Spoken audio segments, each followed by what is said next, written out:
In 2007, St. Elizabeth Medical Center was so excited to hire prominent surgeon Dr. Ingolf Tuerk. The hospital welcomed him with a billboard right over Boston's Fenway Park to blast the news to the world that he was coming. Dr. Tuerk was known internationally for his robotic prostate surgery. Today, the less invasive robotic surgery is prevalent in the healthcare industry. But back then, Dr. Tuerk had been an early pioneer of the technology that helped save lives. According to the Virginian News pilot, one of his surgeries, where he removed a prostate gland, was even filmed by the Discovery Health Channel in 2002. Dr. Tuerk wasn't straight-laced and nerdy. Many people considered him handsome. He had a square jaw and bodybuilder arms. He spoke with a thick German accent. He had been born in East Germany, where he entered mandatory military service and then went to medical school. Was that Communist East Germany? That was Communist East Germany, a colony of CCCR. And how long did you live, as we would say, behind the wall in East Germany? That is correct. I was behind the wall, and I lived there all the way until the wall came down. And when the wall came down, what, if anything, did you do? I celebrated. And how did you do that? I partied with my family and my friends. By 2001, he had come to the United States and learned English, became a U.S. citizen, and helped pioneer robotic surgery. He was in high demand, performing up to 2 or 3 surgeries a day at the height of his career. Dr. Tuerk seemed to have a rock star-like lifestyle. He had been divorced twice and owned 2 Harley-Davidson motorcycles. In one picture taken in the operating room, he wore a specially made leather Harley-Davidson cap instead of a disposable scrub cap. In 2017, the single Dr. Tuerk, who went by the nickname Harry, met a woman named Kathleen McLean on the Bumble dating site. Katie described herself as looking like Little Mermaid's Ariel. Katie was known for wearing Lilly Pulitzer dresses. You can picture her bright and happy. Her family described her as nurturing and loving. She was a mom to 3 children and was said to bring a unique energy. She was a Reiki practitioner. Her clients sought her guidance in Japanese energy therapy to boost their wellness. Dr. Tuerk later said there was something special about Katie. She had unique abilities. He said she was a psychic, a medium. She connected family members with their dead relatives. Just like him, Katie had been divorced twice too. Their past failures at love, however, didn't stop them from falling in love with each other. But of course, since you're listening to this episode on a podcast about the criminal justice system, this romance is likely to end up in tragedy. This is Jillian in partnership with Law and Crime. You are listening to Court Junkie.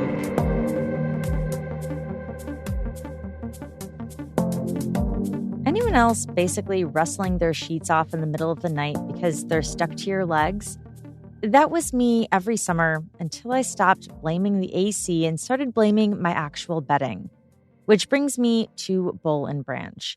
Sleeping hot is miserable. You've probably blamed the thermostat, the mattress, maybe even whoever's sleeping next to you. But a lot of the time, it's none of that. It's your sheets. The wrong ones trap heat. Boll and Branch is basically the cool side of the pillow, but for your whole bed. Boll and Branch's summer bedding is breathable, lightweight, and built to keep you cool all night long. Their sheets are 100% organic cotton, woven specifically for airflow, not just for softness. Unlike synthetic cooling technology or chemically treated fabrics, the cooling here is structural. It's literally how the cotton is woven. And 94% of Boll and Branch customers say their sheets get softer with every wash. And I'm part of that 94%. I've got their signature sheet set, the waffle bed blanket, and then we also got their newest piece, the Percale quilted down comforter. The sheets are soft but still breathable, none of that overheated feeling. The waffle blanket is that perfect lighter layer for summer, cozy without trapping heat. And the new quilted down comforter is the one that surprised me the most. It's warm without being heavy, so I'm not kicking it off at 2 a.m. I use Boll & Branch now, and I will never go back to regular bedding. Sleep cooler this summer with Boll & Branch. Get 15% off your first order plus free shipping at bollandbranch.com/court with the code COURT. That's Boll & Branch, BOLLAND branch.com/court. Use the code COURT to unlock 15% off. bollandbranch.com/court. Code COURT. Exclusions apply.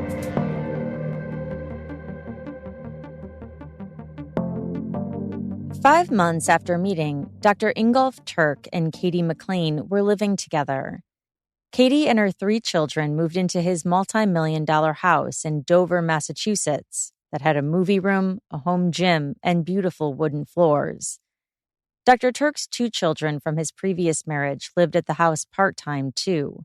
They were a blended family. To make Katie happy, Dr. Tuerk built a pool and added a cabana and a fireplace outside, upgrades that cost $250,000. Katie could host parties at their home, and she also had her own office after they finished the basement. Katie helped build the garden in the back. But there was one glaring omission in their new home. Katie's name was not on the deed. It was Dr. Tuerk's house, not hers. Vanessa Pettigrew met Katie long before Dr. Tuerk was ever in the picture. The 2 women became close friends and remained friends for years. They texted each other every day and talked on the phone. They hung out on weekends. When Katie started dating Dr. Tuerk, Vanessa came over for cookouts and to watch football with them. Eventually, Vanessa, who also worked in healthcare, got hired at St. Elizabeth Medical Center in 2018, which made her colleagues with Dr. Tuerk. They were occasionally in the operating room together. But things between Dr. Tuerk and Katie soon took a turn. Vanessa jokingly offered to be a spy for Katie, as Katie worried that Dr. Tuerk was cheating on her. According to testimony, Katie often snooped on Dr. Tuerk's phone. Vanessa said the 2 tracked each other on phone apps. But she said Katie was also in love and seemed happy. You recall talking to her about her moving into Dover and using the word, it's a good score. Do you recall that? The sarcastic comment? Yes, that sounds Another joke? sounds right. Okay, so what did you mean by it's a good score? Congratulations. Move to Dover. I think when people get into a good relationship that they're happy with and they feel like they finally met the right person, which is how Katie felt, that's a good score. In December 2019, 2 years into the relationship, Dr. Tuerk was in Las Vegas for a medical conference at the Bellagio Hotel. Katie tagged along. According to Dr. Tuerk, unbeknownst to him, Katie had gotten a marriage license online. They drove around the Las Vegas Strip to see the bright lights and the sights of the city. They stopped into a horseshoe-shaped bar overlooking the Strip and got drunk. Afterwards, they got married at a drive-in facility. But it wasn't exactly romantic. Then all I remember is that I was talking to a woman hanging out of a window. So would that be when you got married? That's what I was told the next morning. And when you got married, was that the Elvis Chapel in Las Vegas? Yeah, the next day I drove one more time by to see what really happened. And it was a drive-in facility where you drive in, you lower your window, a person comes out of the window and marries you. So the person came out of the window. I mean, leaning out of the window, yes. You're in the rental car, right? Yes, we were in the Jeep, I believe. And did somebody marry you, like a minister or a priest or anybody? I don't really remember. I only remember it was a woman. That's the only thing I remember that talked to us. And the next morning I was told I was married. I got married by surprise, was how Dr. Tuerk put it. Here's Vanessa again. They had been talking about getting married for a long time in their relationship, and they had talked back and forth about getting married in Vegas a number of times. So on this occasion, it was just kind of a surprise for the family and all of us that they got married in Vegas. And, the kids got along really well, so it made sense at the time. The newlyweds flew back to Massachusetts. According to his later testimony, Dr. Tuerk said he almost immediately wanted a divorce. By then, his professional life was also falling apart. The hospital that had once welcomed him with a billboard over Fenway Park fired him. He was under scrutiny from the state government for Medicaid fraud. The Massachusetts Attorney General's office said in a press release that, quote, Dr. Tuerk instructed his residents and fellows to document the use of ultrasound probes even when they had not been used during surgeries. The AG's office also alleges that Dr. Tuerk billed Mass Health for office visits that used billing codes indicating he was present or supervising other medical professionals, despite patients only being seen by an unsupervised resident or fellow. In November 2019, Dr. Tuerk agreed to pay $150,000 in a settlement.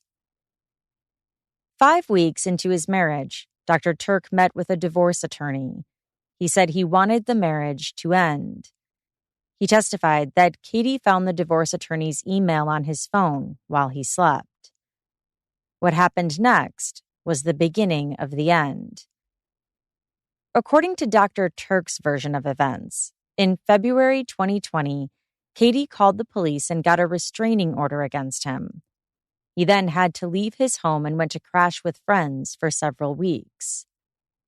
According to The Globe, Dr. Tuerk was actually charged with domestic abuse charges, including strangulation and assault and battery on a household member. The Globe also reported the following. On February 3rd, Katie went to the Dover Police Department to report that she was going to file for divorce and wanted the police to be aware, according to what an officer wrote in a police report. 4 days later, Katie filed for divorce. The Globe reported that Katie also told police that she and Dr. Tuerk got married in Vegas and that he had surprised her with a marriage license. Quote, the officer wrote that McLean told police Tuerk is becoming more possessive and abusive after losing his job at the hospital. McLean said Tuerk sits around the house all day and does nothing, the report said. McLean told police her husband would demand to check her cell phone and would track her iPhone to see where she was.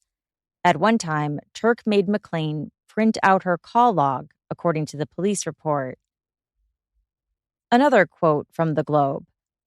Dover police reported Tuerk slammed McLean's head into a headboard in February and tried to strangle her. She also said Tuerk threw her to the ground in January, reports said. Tuerk allegedly cut off a piece of McLean's hair in another incident and said he was the king of the castle, according to the police reports. McLean showed police a picture of cuts to her hand after the alleged incident. McLean, according to police, was worried because Tuerk kept guns in the home. When the restraining order was issued, police confiscated Tuerk's guns, and he turned over his firearms license, reports show. In court, Katie couldn't confirm her version of what happened with the restraining order and why she got it, because she was dead.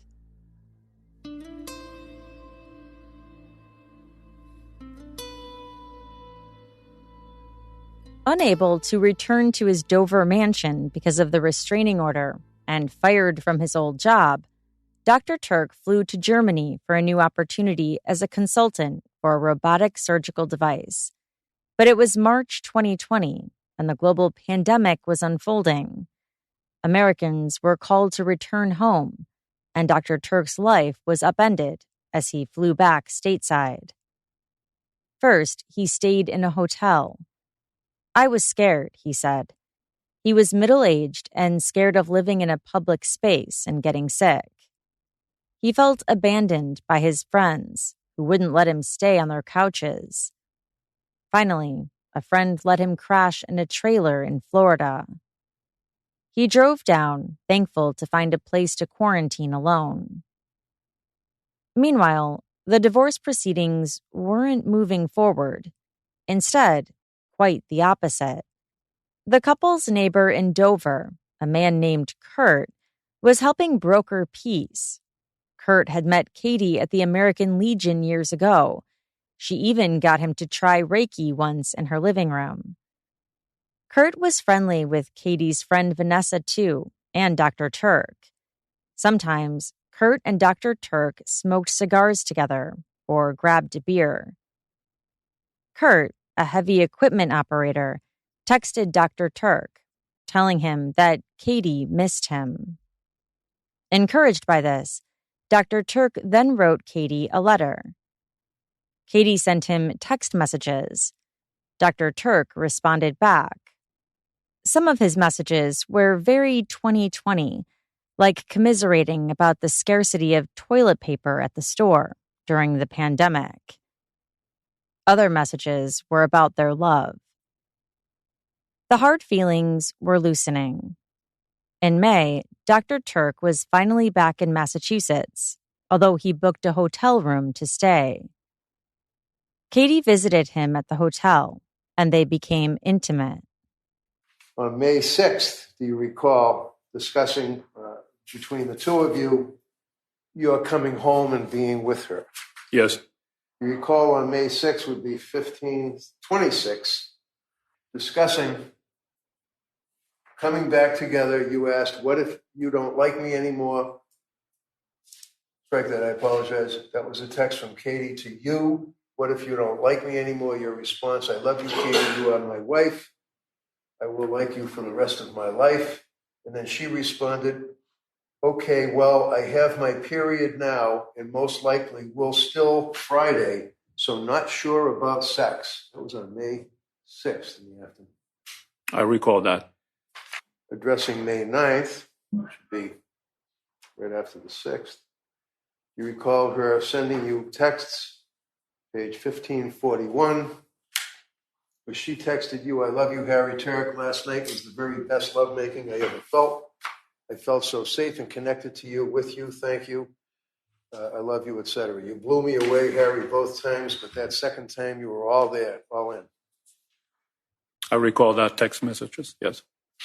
And in between the text messages and your feelings, state of mind that the two of you were going to be husband and wife, get back together again, did you have any knowledge whatsoever that Kurt, your friend, was having practically daily conversations with her, including asking to show him her boobs? Objection beyond the scope. Okay, overall, just a yes or a no. I did not know. Kurt, the neighbor who encouraged Dr. Tuerk to get back with Katie, had also been sending flirty messages to her, beginning almost immediately after Dr. Tuerk moved out. According to testimony, Katie confided about her estranged husband with Kurt. She complained her marriage was like a soap opera. Sometimes Katie drunk texted Kurt or sent him photos, like one when she was wearing a bathing suit. They flirted back and forth. Here's 55-year-old Kurt on the witness stand, being confronted with some of the text messages he and Katie sent to each other.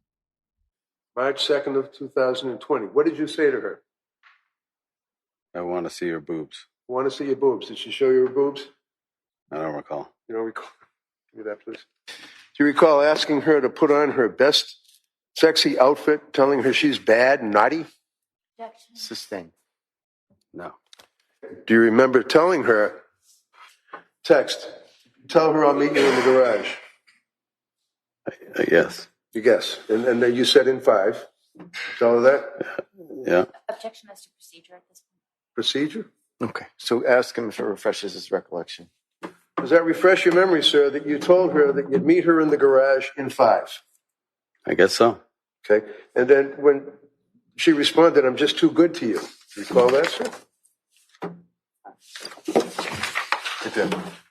Yeah, I see that, yeah. Okay. And have in mind that this would be on May 6th, 2020, at, make sure I read that right, 6:42 in the evening. right? Yeah. 6:45, okay? You met her in the garage, didn't you? Yeah. And what did you do in the garage? I think she gave me food for some reason. She gave you food. Yeah, it was wasn't that around the holiday? I didn't have family around, and What holiday? This is May 6th. she had like friends over or whatever, had extra food, and I don't remember. So without having at least any text conversation, you knew that she had food, so you said, I'll come to the garage and see you in 5? No, I don't really recall the whole thing. I don't. So May 6th, 2020 at 7:09, which is about 20 minutes later, she texted you. You were so nervous. It was cute. My mind was racing. And you responded, me too. Remember that, sir? Yeah. Vanessa testified that Katie was annoyed with Dr. Tuerk seeing other people during their separation. Do you recall her right before the May alleged reconciliation that she texted you for help to find out who is this Stephanie bitch? It's his type, fake blonde, fake tits. Do you recall her texting you that? Sustained. I do not recall. Sustained. Okay.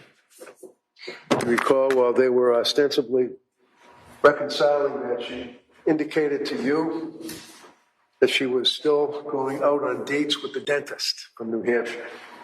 Objection. Overruled. When they were separated? Do you recall the dentist from New Hampshire? Yes, I don't recall the timeline you're speaking Okay, so the answer is yes, Yes. right? His name was Michael, right? Yes. Okay. And in May of 2020, she told you in a text that she went out on a date with the dentist again, right? Objection. Overruled. Yes? Yes, they were separated. So. Yes, the answer is yes, right? Yes. I know you want to say they were separated, but you knew that she went on a date in May of 20 with the dentist Michael from New Hampshire. Okay. Okay.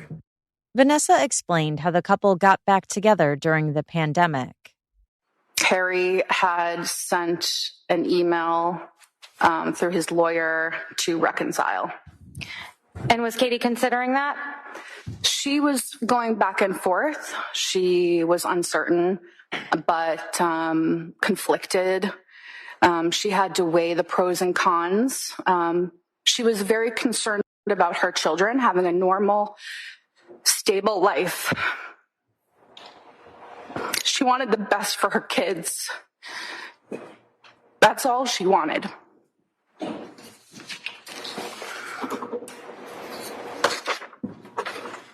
And did they move towards reconciliation, if you know? They did. And how did that happen? Like I said, Harry's lawyer reached out that he wanted to reconcile, and they started the process. I believe there was a prenuptial agreement, and there were several things that they had to decide upon with each other that they would do moving forward to make it work, including having Dr. Tuerk undergo some psychiatric help and to refrain from alcohol. Excuse me. Sustained. Please disregard that. That last answer is stricken. Next question. The Globe reported that Katie said in court papers at the time that she and Dr. Tuerk had reconciled and that she didn't want to pursue any criminal charges. She said they planned to go to couples counseling together.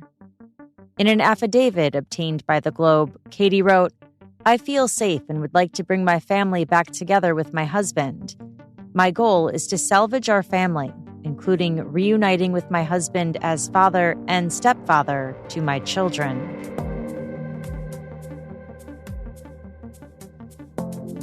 When I was younger, I remember I used to be one of those people who just drank water straight from the tap and didn't think twice about it. But once I actually looked into what's in most household tap water, I couldn't unknow it. Between wanting my own water and coffee to taste better and wanting my kids drinking more of it, I started looking for a real fix. And I found it when I found AquaTrue.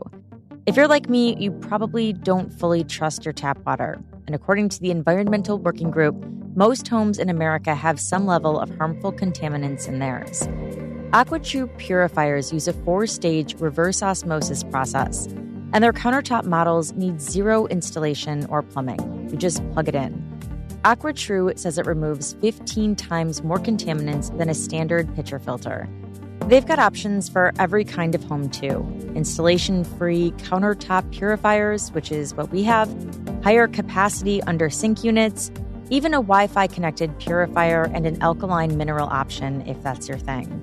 Their purification technology is independently tested in NSF standards and removes over 80 of the most harmful contaminants: chlorine, fluoride, arsenic, PFAS, the so-called forever chemicals, nitrates, and more. It's the same category of technology a lot of bottled water brands use, minus all the plastic. And the filters are genuinely low maintenance. AquaTrue says they last anywhere from 6 months to 2 years, not the every 2 to 3 month routine you get into with a lot of pitcher filters. One set of filters from their classic purifier works out to about 4,500 bottles of water. So you're talking pennies a bottle and a lot less plastic waste. I've said it before and I'll say it again. Ever since we switched to AquaTrue, we can taste the difference, and so can so many of our friends and family who have come over. When we ordered it, it got delivered right to our door and setup took no time at all. And honestly, having 2 kids in the house, I like that I don't have to think twice about the water they're drinking. AquaTrue comes with a 30-day money-back guarantee and even makes a great gift. Today, Court Junkies receive 20% off any AquaTrue purifier. Just go to aquatrue.com, that's AQUATRU.com, and enter the code COURT at checkout. That's 20% off any AquaTrue water purifier when you go to aquatrue.com and use the code COURT. Between the podcast schedule, coaching softball, and chasing 2 kids around, I'm always looking for something that gives me actual energy instead of always a caffeine crash roller coaster. So when our next sponsor reached out, I was intrigued. This episode is sponsored by Veracity. Their Metabolism Ignite is an all-natural supplement aimed at reducing cravings, boosting energy, and sharpening focus. Veracity says their whole approach is about going after the root cause of a lot of these issues, metabolism, with something drug-free, doctor-formulated, and they say clinically studied. Here's the pitch on blood sugar, because it's the piece a lot of us don't think about. When your blood sugar spikes and crashes, they say your energy, your mood, and your cravings all take the hit right along with it. That 3 p.m. wall? According to Veracity, that's often blood sugar dropping out from under you. The idea behind Metabolism Ignite is that it helps your body process glucose more efficiently and supports insulin sensitivity. So instead of this spike and crash cycle, you get steadier energy throughout the day. They also point out that it's sold out 10 times now, and there are no known side effects and no allergens in the formula. As for what's in it, lemon verbena and hibiscus extracts, green coffee bean extract, and magnesium. Veracity says this blend is designed to support metabolism and help with appetite control. The way they describe it, those ingredients are meant to work at the mitochondrial level, basically your cells' power plants, so they function the way they're supposed to. No jitters, no crashes, just steady energy, whether you're slammed with meetings or, in my case, herding 2 small humans through a Tuesday. And from a will I actually stick with it standpoint, 2 capsules in the morning is about as low lift as a routine gets. No elaborate protocol required. So before Metabolism Ignite sells out again, control your cravings and boost your energy the natural way. Head to veracityhealth.co and use the code COURT for up to 65% off your order. Once again, that's VERACITY health.co for up to 65% off, and make sure you use the promo code COURT so they know we sent you. Although Katie had been flirting with her neighbor Kurt during the pandemic, according to the defense, she also had made amends with her estranged husband, Dr. Tuerk, who left Florida and came back to Massachusetts to reconnect with her in May 2020. Katie invited him to the Dover house. And she made a request to put her name on the house deed. He agreed. He later testified that he figured it was the only way he could be allowed to return home. He also signed a post-nuptial agreement. And on the evening of May 10th, he moved permanently back into the house. And how are things working between the two of you? It started off very well. We really tried to be good to each other and loving and kind, and we spent a lot of time together, had a lot of sex. After she vacated the restraining order and got you back into the house, do you recall the evening of the 15th of May, 2020? I think you mean May 14th. The 14th, I'm sorry. The day was beautiful, was nice. I worked in the yard. Actually, with Sam and Grace together, we cut out grass that was yellow from Cooper and replaced it. Cooper is our dog. What kind of dog? He's a yellow lab. So we cut out grass. I went before to Home Depot and bought sod and replaced the yellow spots in the backyard with new sod. And in the afternoon, I took a break and Katie started making martinis. Did you start drinking? Yes. Both of you? Sorry? Both of you? Yes. She drank Cosmo and I drank martinis.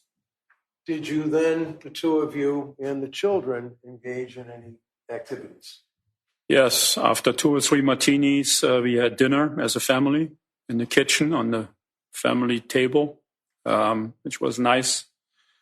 And after that, Katie, Sam, Grace, and I played a board game by the name of Game of Life.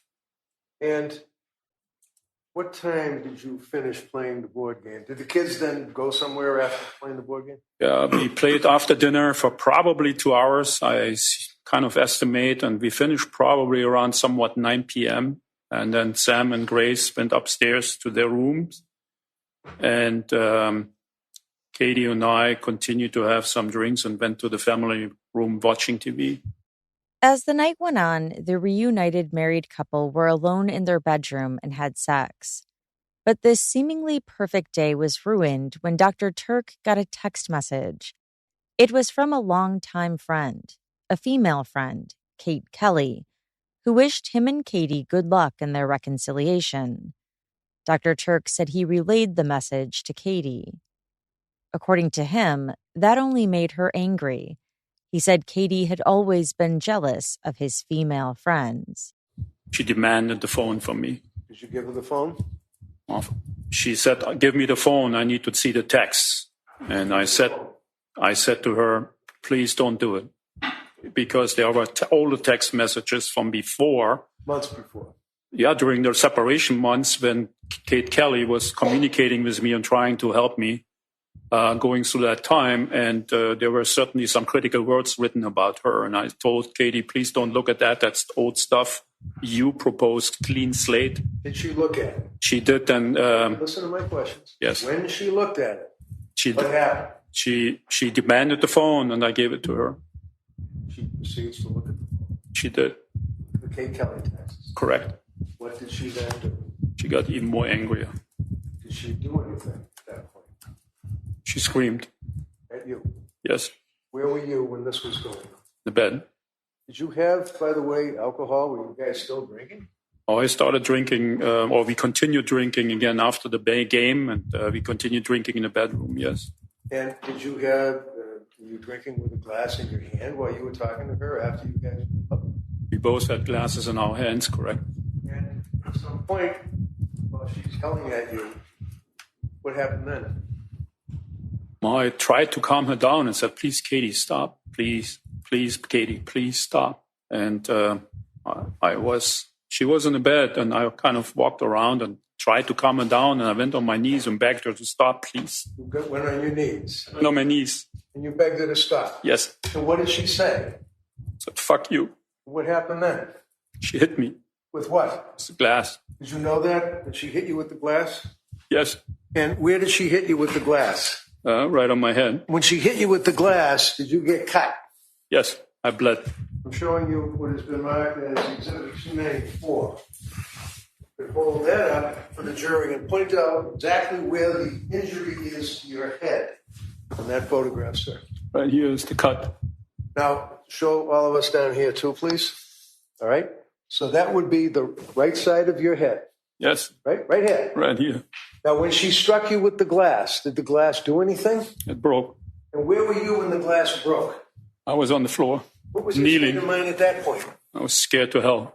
What did you do as a result of getting struck with the glass, causing you to bleed while you were on the floor? What did you do then? I snapped. I kind of blacked out. What did you do? I grabbed her Where?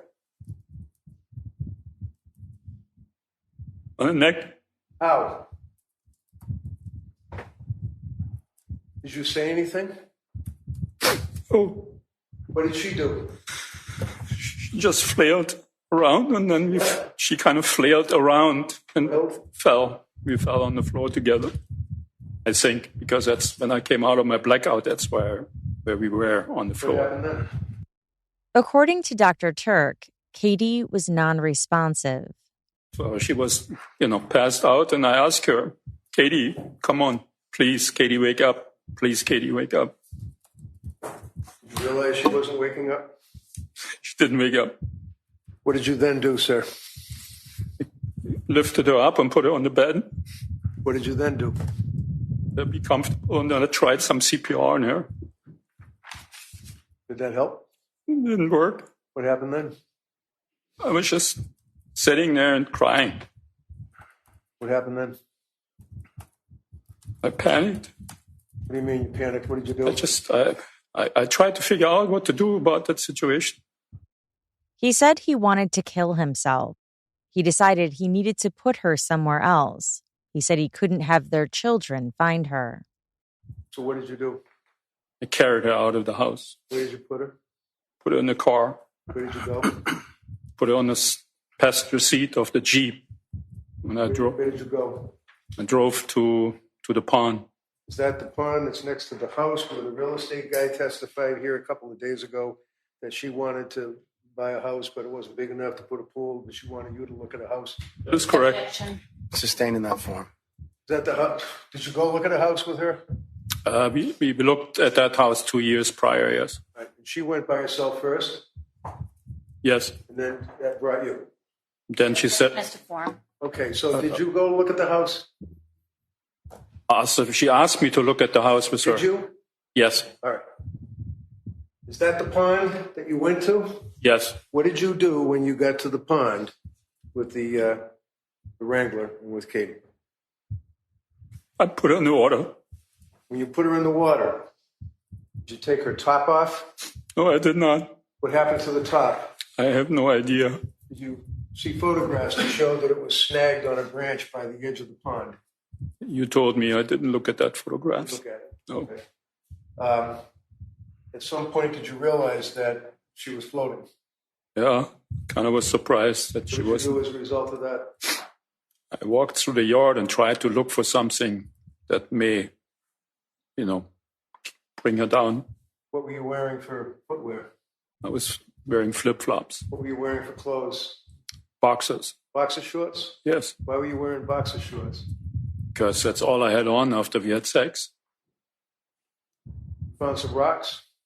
I stumbled through that yard and looked for something heavier, and I came across that rocks. Yes. That's what you used to weight it down. Well, I ultimately used that rocks. Yes.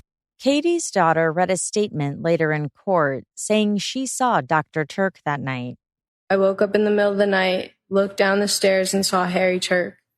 I instantly knew something bad had happened. We made eye contact, and since then, I've been filled with a whole new level of fear I didn't know was quite possible. Around 4 a.m., Dr. Tuerk sent a text message to the neighbor, Kurt. Kurt saw the message when he woke up later that morning. He was immediately alarmed. He wrote back, "What happened?" No response. Kurt then reached out to Vanessa and forwarded the troubling message. Vanessa drove to the house and realized Katie's children were waking up that morning, home alone. There was no sign of Katie or Dr. Tuerk. Authorities were soon notified. The prosecution read that haunting text message out loud to start their opening statements in Dr. Tuerk's trial in 2025. He was charged with first-degree murder. Kurt, I am sorry, brother, but she is a vindictive devil. I am really sorry, brother, but she manipulated us all. Love you, Harry.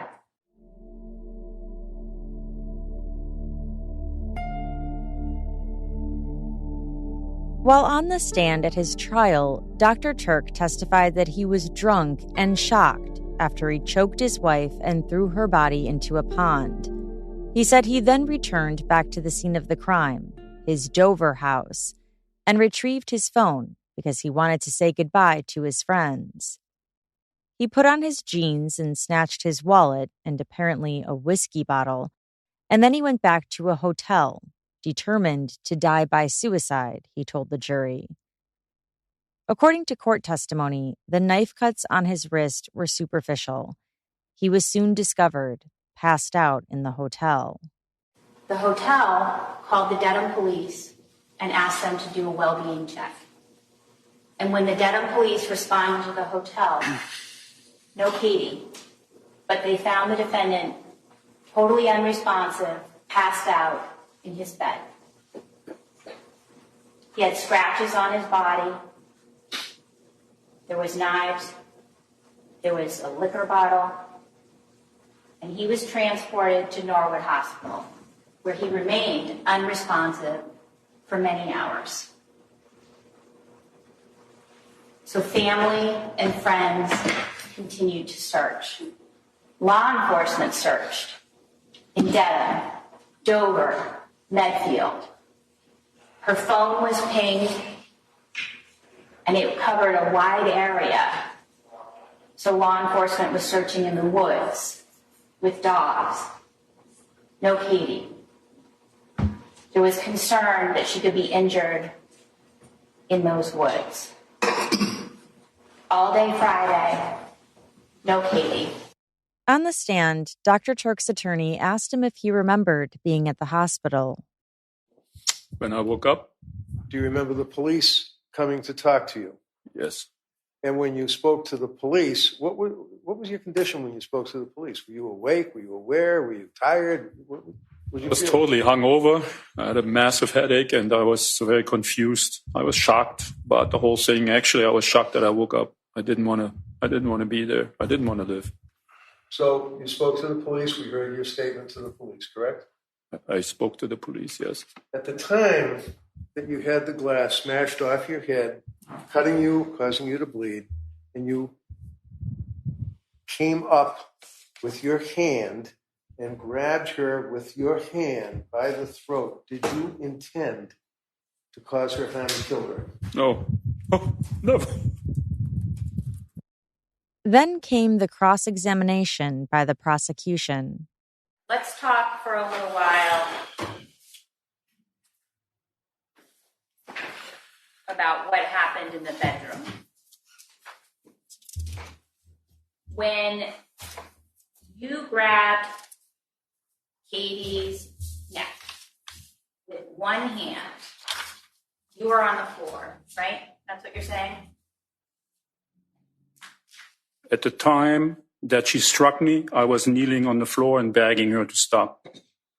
So I'm asking about the point in time when you put your hand on her neck. Were you still on the ground at that point in time? I was coming up from my knee, grabbed her with one hand and used the other hand to protect to check on my bleeding. Yes, I came up from my kneeling position, reacted to the threat of being struck. You were standing at that point in time? I would say it was half standing toward the standing, probably. I don't really recall all that. I was pretty drunk. All right, we'll talk about how drunk you were later, but I'm just trying to understand what you remember now about your positions. Well, you were half standing, half kneeling. Katie was on the bed. How was she positioned? She was sitting on the bed edge, as far as I remember. And what was happening with her hands? She had, as far as I remember, a phone in one hand and a glass on the other hand. And she continued to hold the phone and the glass? At what time? As you were strangling her, she continued to hold those items? No, she struck me with the glass. She struck you with the glass first, and then you reacted to that, right? Correct. So that had already happened. Sorry, what? That had already happened. So the glass wasn't in her head and in her hand anymore, right? That's what I was trying to say, but you said she had her glass in her hand. That wasn't the case at that time anymore. So as you were strangling her, what was happening with her hands? I don't know if I strangled her. I said I think I choked her. Are you distinguishing between choking and strangling? All I'm saying is that I really don't know what I exactly did because I was drunk and I was in a fight and flight reflex. So I really don't recall much extra that I really grabbed and tried to protect myself or defend myself. You remember putting your hand, at least one hand, around her neck, right? I said I think I grabbed her. I'm asking what you're saying right now. Not what you said in the past. I'm asking right now. And I blacked out from the struck. I was assaulted at this point in time when I reacted and I believe I grabbed her. When you blacked out, are you saying you passed out? No, blacking out means that I didn't really recall what I was doing. I reacted to a threat. So I snapped. And you said yesterday you were afraid of having to leave 29 Valley, right? I was afraid of Katie too. You didn't say that yesterday. Because you compared that to physical. One at a time. Sorry. Yesterday you said you weren't afraid. You said you were afraid of 29 Valley, of having to leave 29 Valley. I was afraid of Katie too, but not in the physical sense that you try to explain. But it's not about being bigger or stronger sometimes. It's about who has the power. And she had all the power after I signed everything over I had to her. And I was very afraid of her with her intentions and her reactions. I was very afraid of Katie. That was a shift in your relationship, right? There was a massive shift in the relationship that she had massive leverage over me, yes. But yes. All right. So at the point that she hit the glass in your head, she didn't have glass in her hand anymore, right? I don't think so. But she had a phone in one hand. At the time when she struck me, I don't remember or I don't recall what happened with the phone later or the glass because it was all one blurred reaction to being hit. Did you get on top of her? As far as I remember, when I came out of my blackout, she passed out very quickly. There was no fighting, really. As far as I recall. But when I came back out of what the hell happened, we were both on the floor because we kind of slid off the bed and fell on the floor. He was asked if it's possible that Katie put her hand on his hand in an effort to remove his hand from her neck. There were no defensive wounds on Katie and no defensive wounds on me, so no. I'm asking what you know about what happened. Not that I recall. There was no struggle, no fight as far as I remember. I reacted to the hit. I felt threatened. I defended myself. And once I kind of recalled that I kind of came somewhat back, but I was still very intoxicated, we were both on the floor. And she was unresponsive. Certainly you'd agree that you didn't want to be seen putting Katie's body into the pond, right? That wasn't a concern of mine, I believe. That wasn't a concern of yours? I didn't think about all that, no. You thought about where to put her, right? I was thinking about not having her being found in the house by her children, yes. And you decided that the pond was the place to put her? It took me a while. I was in panic. I couldn't really remember much of anything that happened, and I tried to figure out where to go. During cross, Dr. Tuerk testified that he carried Katie's body past the bedrooms of her children. He put her in his Jeep and then drove to the pond. In the hospital, after he tried to harm himself, Dr. Tuerk was interviewed by police. At first, he didn't admit to having done anything to Katie. He claimed he was confused and didn't remember getting into an argument. He said he didn't know where she was. You were completely confused when you were speaking to the police? Well, there was a lot of confusion, a lot of shock, a lot of grief. I just went through a trauma myself. I mean, it was a very traumatic event. I just was in shock. The event was traumatic to you. Yeah, I didn't like to cause death of another human being. I spent all my life to save lives. So I was pretty much in shock myself with what happened. Yes, I was extremely sorry and guilty and shameful about what happened. Yes, I struggled with that throughout the whole interview. That's why you see all this. I don't know. I'm sorry. I don't know. I was struggling. He testified that the longer the interview went on, the haze started to lift. Finally, 2 hours in, he confessed to grabbing Katie around the neck.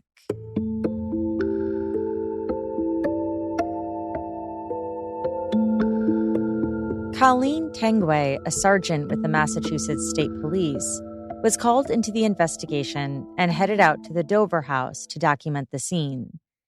This is what she saw. In the kitchen were the remnants of the couple's last night together: liquor bottles, a martini glass, a jar of olives, a spoon. There were other curious signs something nefarious had happened. Small clues.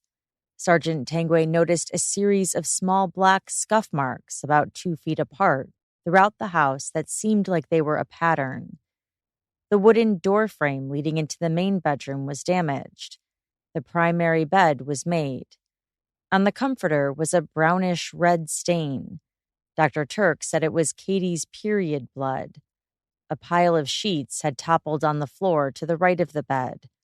A broken glass lay on the footboard of the floor. A broken glass or bottle rolled underneath the nightstand. Massachusetts State Police Lieutenant John Fanning used the light of a flashlight to search for Katie outside as the search for her got underway.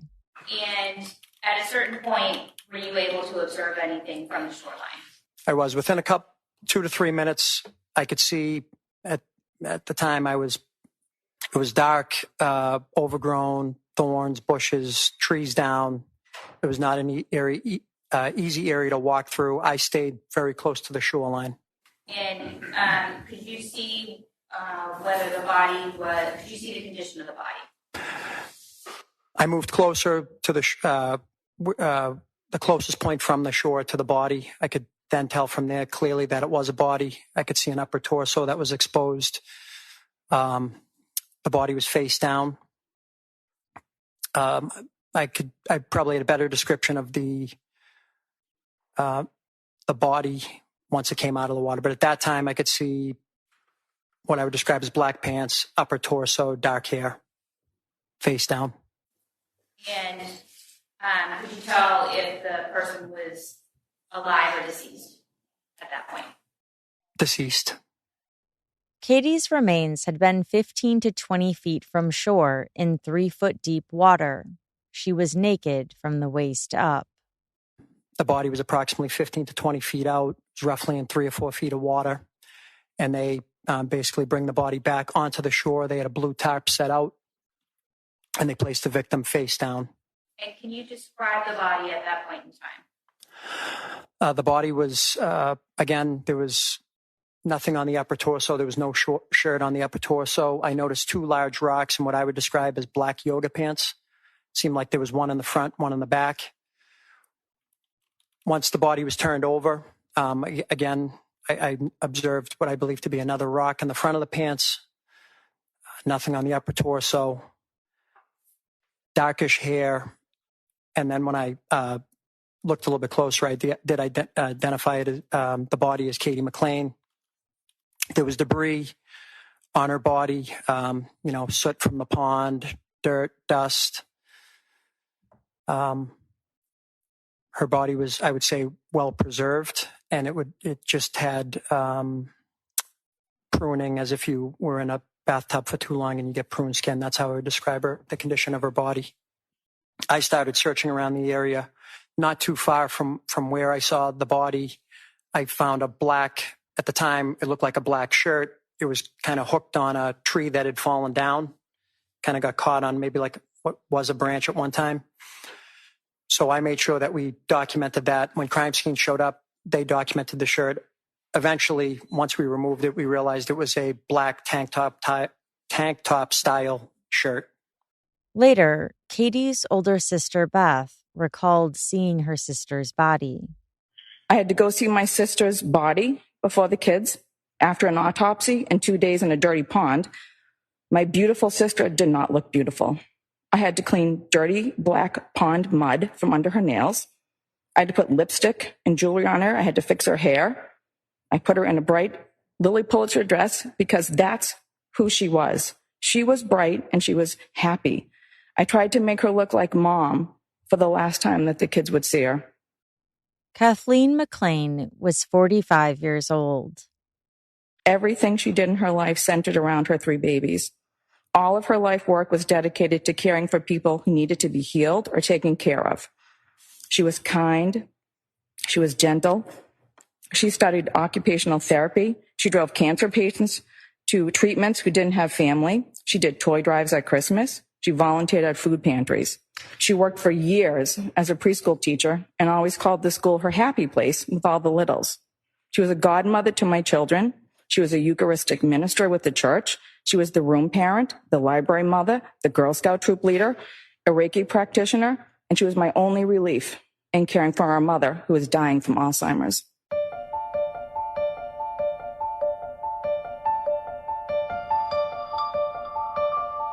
According to the defense, there was evidence that Dr. Tuerk's account of what happened was true.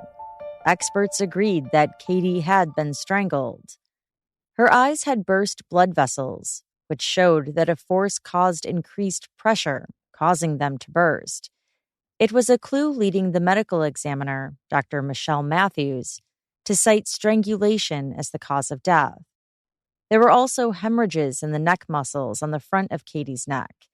It just showed that there was a great amount of force on both sides of her neck, Dr. Matthews testified. But even though Dr. Tuerk admitted to choking and killing Katie and dumping her body in a lake to hide her remains, his defense insisted he was innocent. You heard Dr. Lapasada's testimony. There is no bruising about the head or the face. There's no bruising anywhere, actually, other than the neck. Bilateral, not circumferential, not grabbing with 2 hands. Dr. Lapasada clearly and unequivocally states bilateral grab from a very, very powerful man with huge hands, okay? Bilateral grab. Reacting. Both of them drunk. She dies. He knows. Is that premeditated? Is that cruelty and atrocity? A matter of seconds, Dr. Lapasada stated. Seconds. I suggest to you that he reacted. He was drunk. He reacted to the assault. He defended himself. He did not use excessive force. He reacted to stop the assault. Any one of you or anybody is entitled to defend themselves. He said what happened is not murder. Is this a killing that occurred in hot blood, heat of passion, on sudden, adequate provocation? Isn't that all over the place? They have a burden to prove to you beyond a reasonable doubt that he did not act on reasonable provocation, did not act in a heat of passion, did not act because of the emotion of the assault, did not have the ability to form intent at the time. There's no intent to kill. There's an intent for self-preservation. You heard Dr. Zeisel talk about fight or flight. You heard Dr. Zeisel talk as a psychologist about pretty fairly standard psychological principles that all of us have. That little hypothalamus or whatever it is, that thing in your brain, tunnel vision, you do stupid things afterwards. It's because you're nervous. It's the overwhelming fear, the overwhelming fright that eclipses your ability to think straight. That's what the pond is about. The pond has nothing to do with the circumstances of the killing. The killing occurred. She she smashed the glass. After she told him to get the F out, get out of my house, and the deed was recorded that day. And he moved in that day. One night. This is not a murder. You bring your common sense, you bring your life experience to that jury room, you look at all this evidence. Dr. Tuerk's attorney, Kevin Reddington, portrayed Dr. Tuerk as a sympathetic figure. He called him a gentleman who loved and respected Katie. He had gone through a lot. He was essentially homeless during the pandemic, desperate and scared. Then he was conned by a post-nuptial agreement pushed by Katie. And it's not easy to talk about people. I mean, the woman is dead.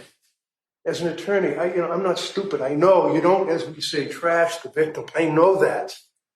But it's the facts of the case.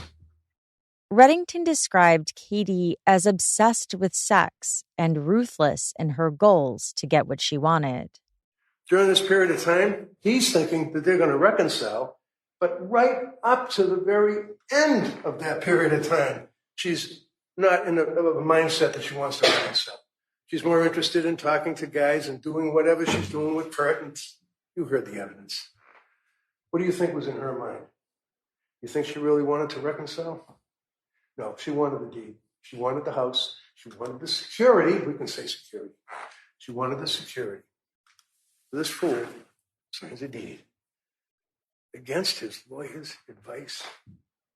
He says to him, don't sign the deed. Don't sign the post-nup. What are you, nuts? There is no basis for alimony of a 5-week marriage. You've been played. But he signs the deed. He signs the post-nup. And interestingly enough, the round spot of blood on the bed that is hers, yes, you have a text where she indicated on May 6th that, in fact, she's telling him I'm on my period, so you can't have sex. We're talking a week later. They had sex. You heard the DNA person talk. Yeah, that was her DNA. And 3 other contributors. My God, 3 other contributors. YSTR profile, male profile, in that spot, in his bed, in his bedroom. Then prosecutor Lisa Beatty gave her closing arguments. On May 15th, 2020, Katie McLean took her last breath with the defendant's hands wrapped around her neck, squeezing the life out of her. He took her lifeless body past her children's bedrooms, down the stairs, placed her into the car, and drove her to a home that she and the defendant had once looked at to buy for their family. He took her body through a dark wooded area with thick brush and trees and placed 2 large rocks in her leggings, and then he discarded her in that pond like a piece of trash. The defense suggests that the defendant killed Katie in the heat of passion or in self-defense. He was under extreme stress from the pandemic, had just placed her name on the deed of the house, and snapped that night when she threatened to make him leave again. He also suggests that because Katie had texted with friends about her relationship with her husband, and because she wanted stability for her children, that she just wanted his house and his money and never really wanted to reconcile. And that, coupled with the fear of being kicked out of his own home during the pandemic, is what led him to snap. Ladies and gentlemen, I suggest that is not heat of passion. It is not self-defense. It is motive to kill. And the defendant's text to Kurt Vandensteel after the murder is further evidence that the defendant did not snap and kill Katie and then instantly regret it like he wants you to believe. That text shows his constant and enduring belief that Katie was a vindictive devil, and it shows his motive to kill her, to get rid of her so that he would not have to go through another divorce and he would not lose his house again. She said it was his house and his money, and he wasn't going to give those things up. As we heard numerous times throughout this trial, it was his house and it was his money. And he was not going to give those things up. In those moments, the defendant was not overcome with emotion or fear or panic. He was angry. And he wanted to make sure that Katie was not going to get his house. And the only way that would happen now that the deed was signed was if she was dead. And so he killed her. I would point you to the evidence in the bedroom. The shattered glass all over the floor. Katie's blood on that bed in 2 different spots.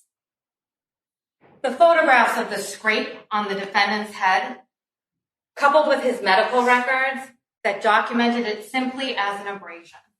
The lack of red-brown stains on any piece of glass that was photographed in that bedroom, and the small cuts on the defendant's hands by his thumb and index fingers, with the evidence of the defendant's DNA under Katie's fingernails. This evidence is not consistent with a single blow from a glass and a quick grab to the neck that caused death. I would suggest to you what this evidence is consistent with is a violent struggle. A violent struggle as Katie fought for her life in that bedroom. And the extensive injuries to Katie's head and neck described by Dr. Matthews are just further evidence of that violent struggle for Katie's life that occurred inside that bedroom on May 15th. She said the defense suggests that this was an impulsive, knee-jerk reaction. Dr. Zeisel testified that people in highly dangerous situations can have a fight or flight response and can act without thinking. He gave examples of hurricanes, mass shootings, and being attacked. But he also agreed in those situations, you do not lose your free will, and you do not lose the ability to make a choice. The defendant, who I suggest appeared methodical and detail-oriented, testified that he was down on his knees, begging Katie to stop as she was yelling at him and then hit him with a glass. He testified that he snapped and blacked out. But he did remember that he grabbed her by one hand on the neck. He described her flailing, and then they both fell to the ground, and he told you that when he came out of his blacked out state, he saw she was non-responsive. So he put her on the bed and started CPR. But it didn't work. I would remind you that in his original statement to the police on May 16th, 2020, he did not tell them he was on his knees. He did not tell them that he only grabbed her with one hand. And he did not tell them that he tried to perform CPR. In his testimony yesterday, he also told you that he panicked and wanted to move Katie's body so that her children would not find her. I would suggest that the defendant took the methodical and detail-oriented steps to dispose of Katie's body in an effort to save himself, not her children. She said Dr. Tuerk is a renowned surgeon who is trained to react under pressure and who has training on human anatomy. But as he said in his original statement to the police, he admitted he did not try to resuscitate Katie, and he did not call 911. Instead, he removed her body from the house. He weighed her down with 2 large rocks, and he sunk her body in a murky pond. Ladies and gentlemen, I would submit to you that all of that is deliberate premeditation. The second theory of first-degree murder that you must consider is extreme atrocity and cruelty.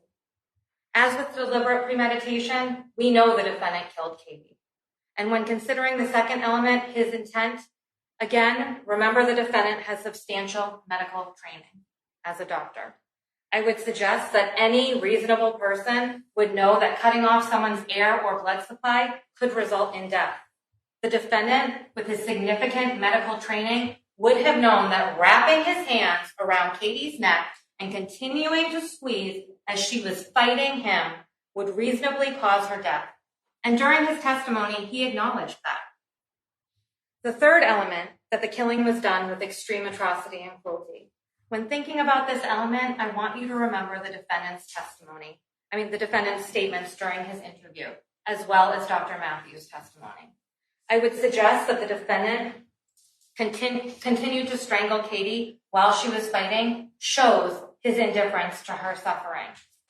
Think about the testimony of Dr. Matthews and the extensive injuries that she detailed, the petechia in Katie's eyes, the external injuries to her neck, the internal injuries to her head and her neck, and her broken hyoid bone.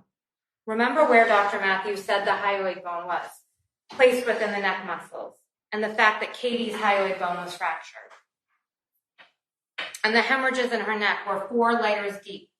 Dr. Matthews agreed that it would take significant force for those injuries to occur, and that all of Katie's injuries occurred before her death. The prosecutor asked the jury to convict Dr. Tuerk of first-degree murder.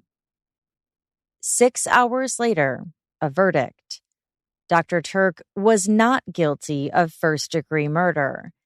Instead, he was convicted on a lesser charge of voluntary manslaughter. At the sentencing hearing, the prosecutor read a victim impact statement written by Katie's son. I stopped getting the chance to be a kid when she died. It's hard to have a childhood when you can't sleep, you're crying all the time, and just everything feels like a lot. And you have no mom to tell you, don't worry, it will be okay. I couldn't protect my mom from Harry. I think about that every day. Harry picked on anyone smaller and weaker than him. Now that I've grown, I've also realized the true devastation of what happened and what he did to my mother and who Harry is. Justice was not done. The portrayal of my mother was false, inaccurate, and having to witness it was devastating. After Katie died, her older sister stepped in to help raise her 3 children. I've now needed to make room for 3 more children in my home. I stepped into the mom role, celebrated birthdays, graduations, proms, driver's licenses, as well as countless sleepless nights, endless tears, chronic fear, and PTSD. So many moments lost to her children forever, with a lifetime of lost moments and memories to come. I miss Katie every moment I am with her 3 children. I try to hug them like mom would, trying to comfort them, give them advice like mom would, knowing it's not the same. I'm not Katie. I'm not mom. I pray to God that Harry stays in jail the remainder of his life, that he receives the maximum that can be awarded. There is no justice here because there is no truth here. This truly is the deed of a Dr. Jekyll and Mr. Hyde. I'll continue to protect and guide Katie's children as she would, and remember her like she was, full of love and light. According to state law, voluntary manslaughter can carry a sentence of up to 20 years. Dr. Tuerk's attorneys asked for 8 to 10. Prosecutors argued for more, citing Dr. Tuerk's behavior afterwards. Acknowledging the case was truly disturbing, Norfolk Superior Court Judge Mark Halal said he chose the punishment after considering Dr. Tuerk's prestigious career and his lack of a criminal record, as well as the victim's impact statements. He then sentenced Dr. Tuerk to 12 to 16 years in state prison, with credit for time served. Dr. Tuerk had been held in custody for nearly 5 years at that point. He is currently 63 years old, which means he will be released when he's in his 70s. And that's all for this episode. This episode was researched and written by Gabrielle Roussin. To listen to these episodes without the ads and hear additional Court Junkie bonus episodes, you can check out my Patreon options at courtjunkie.com/support. Thanks again for listening. Until next time. Hello, and welcome to Plutofo. If you know the name of the movie you would like to see, just stream it for free on Pluto TV, where all your blockbuster favorites are landing all summer long. Catch Anchorman, The Legend of Ron Burgundy. Fantastic. The Matrix Trilogy. Welcome to the real world. Mean Girls. Shut up! Titanic. I'm the king of the world! And so much more. For showtimes, press nothing. They're free 24/7. That is so fetch. On Pluto TV. Stream now. Pay never. This guy was as cold and calculated as they come. Maybe we weren't going to get it solved. It was like the epitome of innocence that had been preyed upon. This is a case that has no evidence. We didn't have DNA. We didn't have fingerprints. Step inside the court of law with the new true crime podcast, American Justice. We realized we have 4 men who answered the same ad for a job on a farm. My brother Ralph went to interview and he was never seen again. A podcast that explores impactful crimes and reveals how our justice system works. You have to consider that there are more possibilities than one. And sometimes how it doesn't. We have to find whoever this monster is. Go in depth into chilling cases and their conclusions in this new true crime series. You just have a pit in your stomach thinking, how many people are we going to find? New episodes of American Justice are available every Wednesday, wherever you get your podcasts.